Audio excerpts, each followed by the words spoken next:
My YouTube channel Jairam education centre में आप सभी का स्वागत है। वीडियो शुरू करने से पहले बता देना चाहता हूं कि यदि आप मेरे चैनल को सब्सक्राइब नहीं किए हैं तो सब्सक्राइब कर दीजिए और अपने दोस्तों के पास शेयर कर दीजिए। चलिए, आज हम जो भी बच गया था संक्षिप्त रूप में जिनका विस्तार नाम जानते थे, जो बच गया था पिछले वाले वीडियो के बाद, आज हम पूरी तरह से समाप्त करेंगे। चलिए देखते हैं। पहला है जीडीपी। तो देखिए, जीडीपी का जो होता है पूरा नाम ग्रोस डोमेस्टिक प्रोडक्ट। देखिए, ग्रोस का हिंदी होता है सकल, डोमेस्टिक यानी कि घरेलू, प्रोडक्ट मतलब होता है उत्पाद। यानी कि जीडीपी का जो पूरा नाम होता है, विस्तार नाम कहा जाए तो ग्रोस डोमेस्टिक प्रोडक्ट, सकल घरेलू उत्पाद। देखिए, जैसे हमारा घर है, आपका घर है, ठीक उसी तरह यह देश भी हमारे लिए घर है। तो हमारे देश के अंदर जीडीपी के परिभाषा के रूप में कहा जाए तो किसी भी देश के अंदर एक वर्ष में उत्पादित की गई वस्तु एवं सेवाओं की मात्रा को हम सकल घरेलू उत्पाद या जीडीपी कहते हैं। नेक्स्ट देखते हैं। दूसरा है जीएनपी, ग्रोस नेशनल प्रोडक्ट, सकल राष्ट्रीय उत्पाद। नेक्स्ट, अगर दोनों का हम परिभाषा देते हैं तो दोनों का मिलता जुलता हो जाएगा। नेक्स्ट है, अगला है एनएनपी। देखिए, एनएनपी का होता है net national product, net national product. देखिए, नेट का अर्थ होता है हिंदी में कहा जाए तो शुद्ध, उसके बाद नेशनल यानी कि राष्ट्रीय, और प्रोडक्ट यानी कि उत्पाद।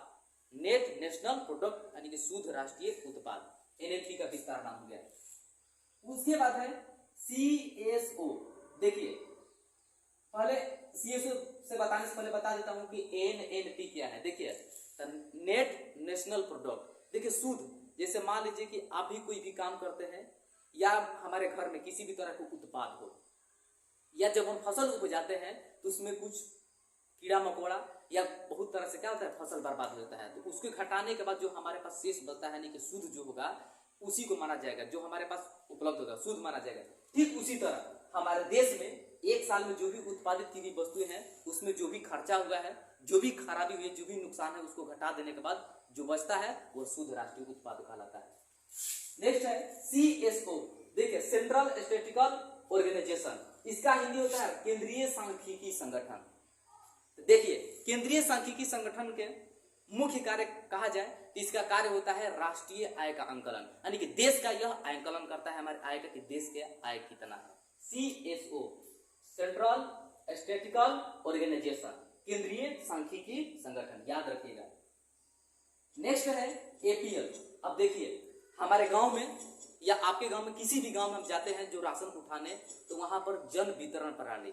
देखिए, जन वितरण की जनता के यानी कि आवश्यकता के, मूलभूत आवश्यकता की पूर्ति करने के लिए, जैसे मान लीजिए कि वहां पर दाल मिलता है, चावल मिलता है, गेहूं मिलता है, उसके बाद बहुत सारे अन्य सामग्री यानी कि चीनी उनी, किरोसिन तेल मिलता है।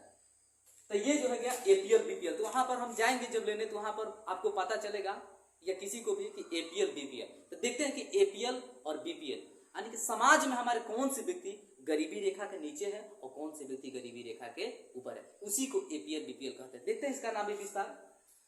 देखिए, एपीएल को होता है एबव पॉवर्टी लाइन, यानी कि गरीबी रेखा के ऊपर। देखिए, अगर ग्रामीण क्षेत्र में, अगर हमारे गांव में एक व्यक्ति का 2400 कैलोरी, अगर हम किसी भोजन करते हैं तो जो खपत होता है कैलोरी में मापा जाता है।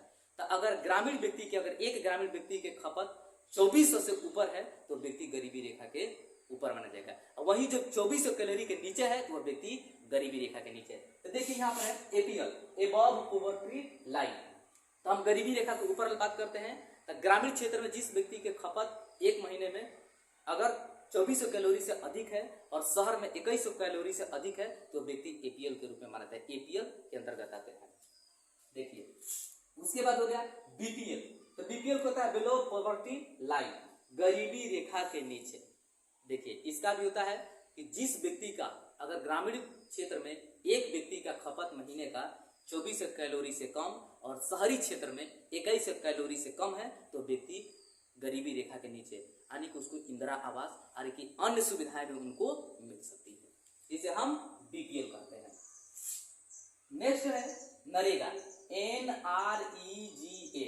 देखिए, एन का अर्थ होता है, एन का होता है नेशनल, आर यानी कि रूरल जिसे ग्रामीण, उसके बाद ई का होता है एम्प्लॉयमेंट, एम्प्लॉयमेंट होता है, जी गारंटी, उसके बाद ए का अर्थ होता है एक्ट।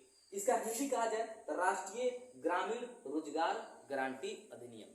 देखिए यह ऐसा अधिनियम है, महात्मा गांधी राष्ट्रीय ग्रामीण रोजगार, इसका नाम भी महात्मा गांधी राष्ट्रीय ग्रामीण रोजगार गारंटी के नाम से भी जाना जाता है। इसका मुख्य कार्य है कि हमारे देश में जो भी बेरोजगार युवा है या कोई भी व्यक्ति हो, उनको साल में, एक साल के अंतर्गत लगभग 100 दिन, अब बढ़ गया है, कई राज्यों में बढ़ाने की मंजूरी दी गई है, यानी कि सब लोग बढ़ा चुके हैं और अन्य राज्यों में बढ़ जाएगा। यानी कि पहले 100 दिन के लिए रोजगार प्रदान करती थी, लेकिन अब 120 दिन के लिए रोजगार प्रदान करती है एक वर्ष में लिए। किसके तहत? नरेगा के तहत। याद रखिएगा, नरेगा होता है, कोई भी पूछ सकता है आपसे, national rural employment guarantee act, राष्ट्रीय ग्रामीण रोजगार गारंटी अधिनियम।